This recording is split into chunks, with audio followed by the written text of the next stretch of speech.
इस वीडियो में मैं दो टॉपिक ले रहा हूं खास तौर से, और वो है एक तो दो चरों वाले रैखिक समीकरण यानी कि समीकरण युग्म, और दूसरा आपका है क्वाड्रेटिक इक्वेशन द्विघात समीकरण। दोनों ही रीट में भी है और विभिन्न अलग अलग कंपटीशन एग्जाम्स के अंदर है। मैं बिल्कुल बेसिक जहां से क्वेश्चन बनते हैं मैं वही चीजें लूंगा और उसी से जुड़ी थ्योरी ले रहा हूं। एक बात बताना चाहूंगा, अक्सर टॉपिक का नाम आते ही आपको लगता है कि ये टॉपिक इसको क्या पढ़ना यार, लेकिन जैसे एग्जाम में इस टॉपिक से जुड़ा क्वेश्चन आता है वहां क्वेश्चन मार्क लग जाता है। हम सोचते रह जाते हैं कि ये क्वेश्चन आखिर आ कैसे गया और कहां से आ गया। तो टॉपिक को ठीक से समझ लें, क्वेश्चन सही हो जाएगा। यहां सबसे पहले मैंने लिया दो चरों वाले रैखिक समीकरण। दो चरों वाले रैखिक समीकरण में आज दिन तक जो क्वेश्चन बने, टॉपिक बहुत लंबा चौड़ा है, हमारे जितना काम का है वो देखिए। इसमें तीन केस बनते हैं। दरअसल ये दो रेखाओं के समीकरण है, लाइन L1 और लाइन L2, क्योंकि इनकी x और y की पावर 1 है, इसलिए ये एक सरल रेखा को दर्शाता है। यानी एक सरल रेखा की बात करें तो उसको ये रिप्रेजेंट करेगा। ये दूसरी सरल रेखा है। अब यहां दो सरल रेखाएं होगी, दो समीकरण मतलब, तो यहां पर सबसे पहली जो कंडीशन बनती है वो ये बनती है क्या, कि ये दोनों रेखाएं एक दूसरे को इंटरसेक्ट करें, प्रतिच्छेद करें। ध्यान रखना, प्रतिच्छेद करें इसका मतलब क्या हुआ? इसका मतलब ये हुआ कि A1 upon A2 is not equal to B1 upon B2 not equal to C1 upon C2। आ गया समझ में? ये शर्त आपको इसमें रखनी है, और इस केस में ये जहां काट रही है वहां पर केवल और केवल एक सॉल्यूशन होगा, जिसको अपन कहते हैं अद्वितीय सॉल्यूशन। तो यहां पर केवल एक अद्वितीय या यूनिक सॉल्यूशन होगा, केवल और केवल एक अद्वितीय हल होगा। ये यूं कहना चाह रहा है और कुछ भी नहीं। अगर इसके एग्जाम्पल की बात करें तो इसमें आप कोई सा भी ले लीजिए, जैसे x प्लस वाई बराबर 6 और x माइनस वाई बराबर ले लो 4। ठीक है, अब ये इसमें आप इस चीज को चेक कर लो, ये A1 भी 1 A2 भी 1। ठीक है, तो ये A1 अपॉन A2 1, फिर y का गुणा के 1 प्लस का, लेकिन यह माइनस का, और इधर ये 6 और 4, इनको इधर लाओगे तो पक्षांतर होकर के माइनस का हो जाएगा। आप देख रहे हो कि ये सब बराबर नहीं है, इसका मतलब ये दोनों ही रेखाएं एक दूसरे को इंटरसेक्ट करती है, काटती है, प्रतिच्छेद करती है, और जहां काटती है वहां केवल एक सॉल्यूशन होगा। यानी रेखाएं जितनी जगह मिलती है उतने उसके सॉल्यूशन होते हैं। तो काटेगी तो एक जगह काट रही है तो एक ही सॉल्यूशन होगा। ठीक है, इसलिए यहां पर अब इसमें x और y के मान कैसे निकालते हैं आपको पता है क्या? काटने पीटने के चक्कर में पड़ो, गुणा एक एक है, कुछ नहीं करना। 6 और 4 को जोड़ो, कितना हुआ 10, आधा करो 5, ये x का मान आ गया। 6 और 4 को घटाओ, कितना हुआ 2, 6 माइनस 4, उसका आधा करो 1, ये लीजिए, ये इसका हल हो गया। ये इसमें पहली कंडीशन है।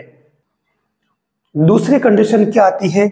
जब ये रेखाएं दोनों एक दूसरे के समांतर हो, काटती नहीं हो। इसका मतलब ये हुआ, ये आपके L1 ये L2, तो उसके लिए जो कंडीशन बनेगी A1 upon A2 B1 upon B2 C1 upon C2। लेकिन जब समांतर होगी तो ये x और y के जो गुणांक वाला पोर्शन है ये बराबर होगा और ये अलग होगा, C1 अपॉन C2। तो ये कंडीशन कहती है कि इसमें कोई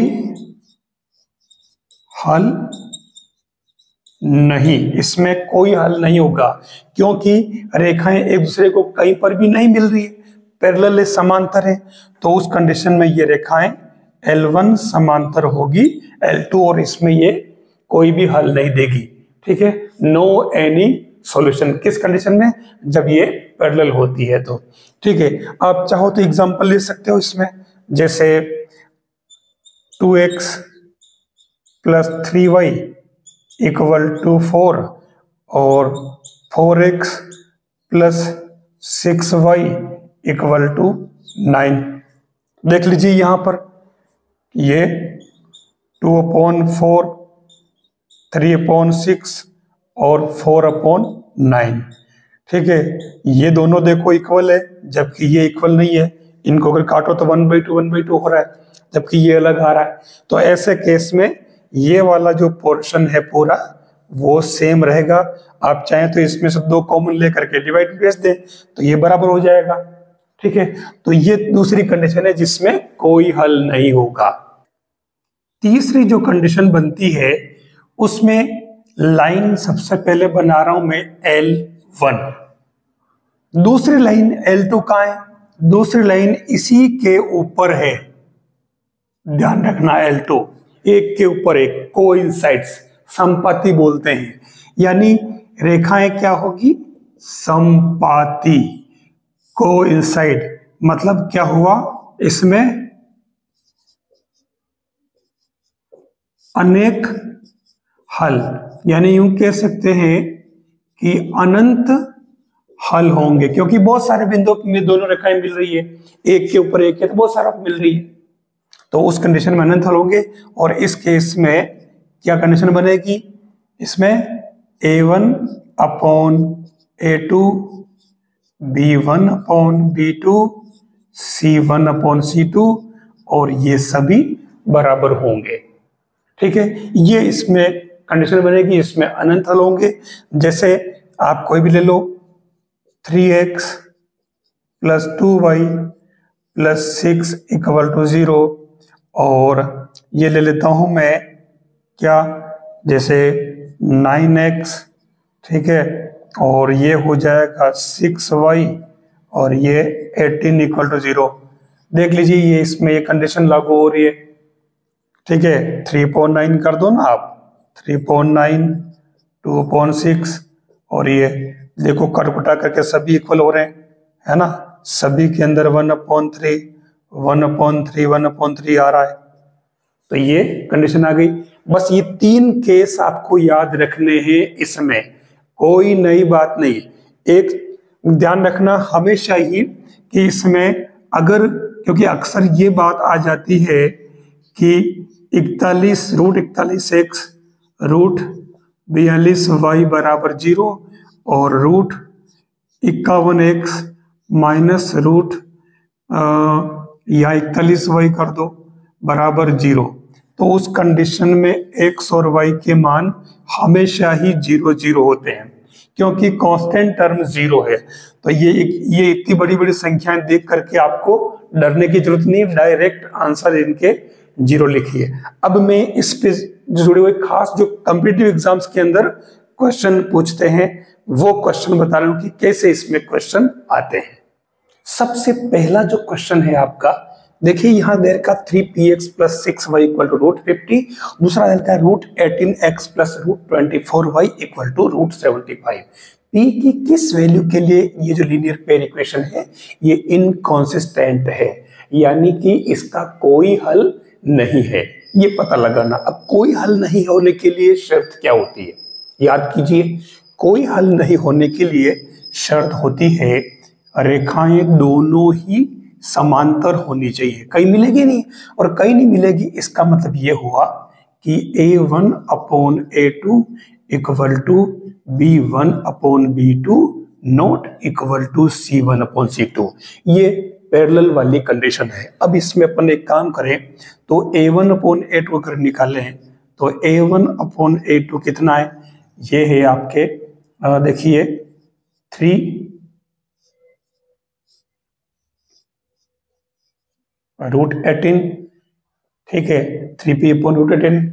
और ऐसे ही B1 upon B2 equal to क्या है 6 अपॉन रूट 24 और C1 अपॉन C2 क्या है रूट 50 अपॉन रूट 75। ठीक है, अब इसमें ये जो कंडीशन है हम इसमें अप्लाई कर लेते हैं। तो ये क्या कंडीशन बनेगी, अपन इस चीज को यूज कर लेते हैं। तो ये क्या बनेगा 3p upon root 18 equal to ये 6 अपॉन रूट 24। ये बन जाएगा 3p इंटू रूट 24 करें, चलो कर लेते हैं, लिख लेते हैं root 24 equal to 6 into root 18।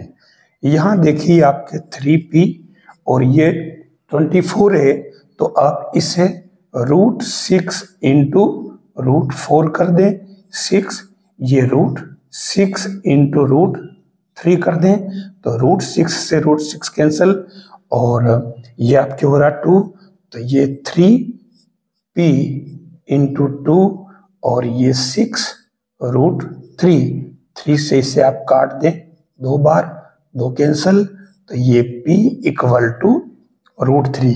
ये p इक्वल टू अगर रूट 3 आता है तो उस केस में आपके ये इनकॉन्सिस्टेंट होगा। अगर p की जगह आप रूट 3 पुट करेंगे तो ये दोनों ही पैरेलल लाइन को शो करेगा, समांतर रेखाओं को बताएगा। अब यहाँ इसमें एक खास बात, p की वैल्यू क्या हो कि ये पैरेलल हो, तो p इक्वल टू रूट 3। लेकिन एक कंडीशन और बनती है, जब मैं फर्स्ट और लास्ट कंडीशन लेता हूं, ये वाली और ये वाली, देखिए तो इसमें क्या होगा, अगर इस कंडीशन में ले तो ये क्या बनेगा आपके first 3p upon root 18 is not equal to root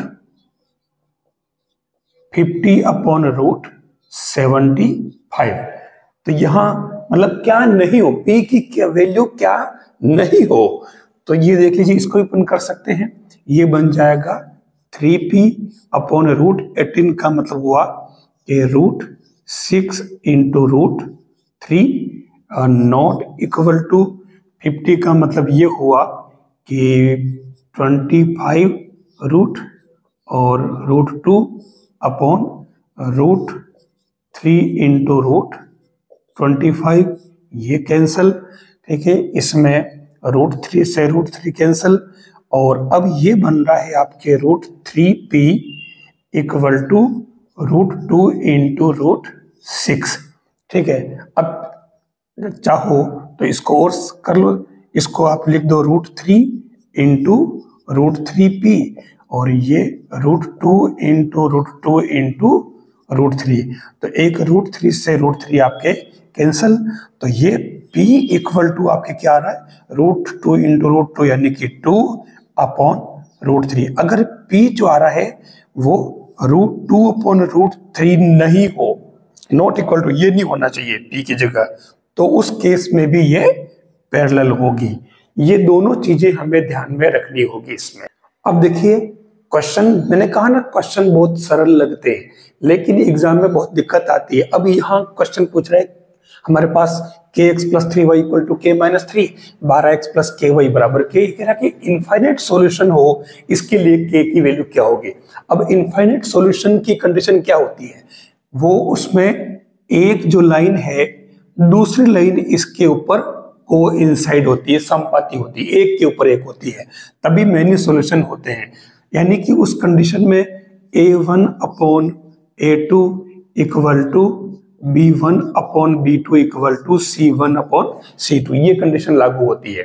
ठीक है, अब इसमें अपन ये जो है इसको अप्लाई करते हैं, तो ये a1 अपॉन a2 क्या बनेगा, ये बनेगा k upon 12 equal to 3 upon k equal to k minus 3 upon k।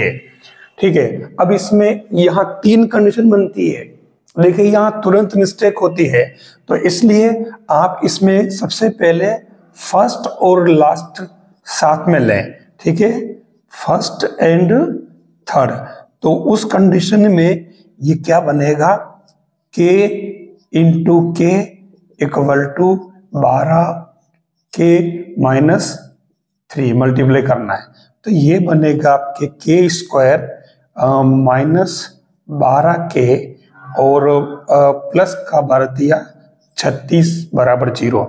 तो इसमें आपके के की वैल्यू क्या बनेगी, देखो ये के माइनस 6 का होल स्क्वायर बन रहा है, तो उस कंडीशन में के इक्वल टू प्लस माइनस 6 आ रहा है। ठीक है, देखो प्लस का 6 भी और माइनस का 6 भी। अब अपन एक काम करें, जो मैंने फर्स्ट सेकंड लिया था तो मैं इसमें फर्स्ट और थर्ड, तो मैं सेकंड और थर्ड अगर लेता हूं इक्वल, इनको मैं इक्वल करूं तो ये क्या बन रहा है, ये बन रहा है 3/k equal to k minus 3/k। ठीक है, अब एक बात बहुत सावधानी बरतना, यहाँ इस k को k से काट मत देना, हमारी आदत तुरंत ये है। यहाँ आप इसको मल्टीप्लाई करें 3k इक्वल टू के स्क्वायर माइनस 3k, ये आपको इसमें ध्यान रखना पड़ेगा। तो उस केस में ये क्या बन रहा है, 3k इधर ले आओ या 3k उधर ले जाओ, तो ये क्या बना के square minus 6k equal to 0। तो देखिए k इंटू के माइनस 6 बराबर 0। ठीक है, तो उस कंडीशन में यहां आप देखिए k इक्वल टू आपकी क्या आ रहा, इसमें 0 और 6। अब अगर ध्यान से देखो तो इस कंडीशन में और इस कंडीशन में दोनों में कॉमन वैल्यू क्या है, दोनों में जो आ रही है कॉमन आ रहा है 6, और इसलिए k की वैल्यू 6 होगी। वहां पर क्या होगा, ऑप्शन में आपके ऑप्शन में 0 भी होगा, 6 भी होगा, माइनस 6 भी होगा, तो आप वहां कंफ्यूज नहीं हो। जो कॉमन वैल्यू आ रही है वो कॉमन वैल्यू ही इसका करेक्ट आंसर होगा। बहुत ही इंपॉर्टेंट बात है आपके लिए ये। एक सिंपल सा क्वेश्चन और है, बाकी सारे के सारे सेम कॉन्सेप्ट बेस्ड क्वेश्चन है, इसमें नया कुछ नहीं। यहाँ कह रहा है 3x प्लस 5 इक्वल टू 0। दूसरा इक्वेशन है kx plus 10y equal to 0। अब k की क्या वैल्यू पुट करें कि इसके लिए नॉन जीरो सॉल्यूशन मिले। देखिए यहाँ नॉन जीरो सॉल्यूशन की कंडीशन क्या होती है, a1 upon a2 equal to b1 upon b2 और c1 अपॉन c2 इसके इक्वल नहीं होना चाहिए। तो सीधी सी बात है, हम इसमें ये फर्स्ट वाली कंडीशन इसमें अप्लाई कर लें कि k की वैल्यू क्या हो। अब ये बराबर होने के लिए आपके पास में सिस्टम क्या बन गया, 3/k इक्वल टू 5/10। तो ये k की वैल्यू क्या आ गई, देखो 1 यानी कि 6। अब आंसर आपके पास ये आ चुका है। लेकिन अगर आप देखो कि ये कंडीशन अगर मालूम हो नॉन जीरो सॉल्यूशन वाली, तो उस केस में आप यहीं पर देख सकते हो कि 5 का डबल 10 है, तो 3 का डबल क्या होगा, ताकि ये a1 upon a2 equal to b1 b2 दोनों इक्वल आ जाए। ये आपके 2 वेरिएबल वाला लीनियर इक्वेशन वाला पार्ट है, जिसमें से एक क्वेश्चन या 2 क्वेश्चन बनते ही बनते हैं। मैंने शुरू में कहा था कि इसमें मैं 2 कॉन्सेप्ट ले रहा हूं, एक तो इसका 2 वेरिएबल वाला जो पार्ट है इसका, दूसरा मैं क्वाड्रेटिक इक्वेशन का। लेकिन वीडियो बड़ा नहीं हो जाए इसके लिए मैं क्वाड्रेटिक इक्वेशन को मैं नेक्स्ट पार्ट में ले रहा हूं। यहाँ आप केवल इस पैटर्न को समझ लें 2 वेरिएबल वाले इक्वेशंस को सोल्व करने का।